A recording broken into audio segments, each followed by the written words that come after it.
Jihar Kebbi tana samun amfanin abinci mai tarin yawa kamar gero, shinkafa da aka samu fiye da yadda ake tsammani.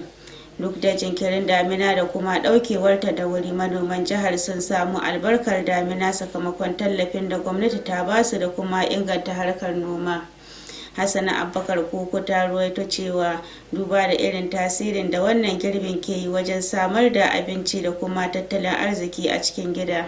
Ga cikin rahotonsa.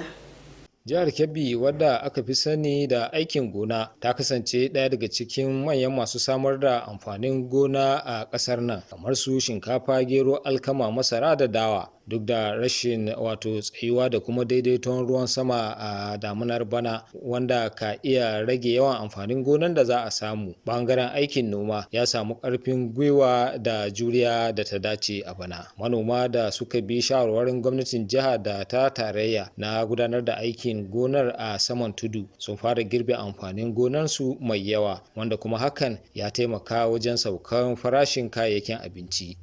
To bana na ɗibi dame 64 yanzu, bara gaskiya 33 32 kawai ne gaskiya. Kaga bara duk wanda sai kwanon gero bara, bana dole ga sauƙin shi, don bara ba ma abinci na an kace ba, kuɗi na aka ta ci.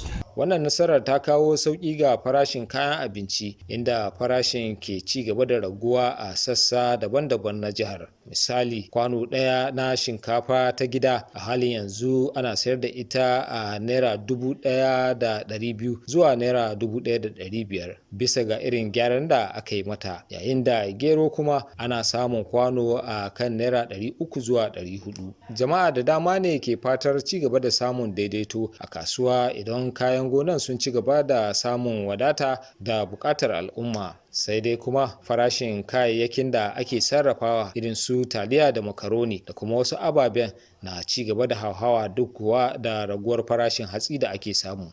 Ya kamata su ma a ce gwamnati tarayya ta zauna da manyan kamfanoni capital, su ma su tausaya ma talakawa da za mu samu sauƙin rayuwa.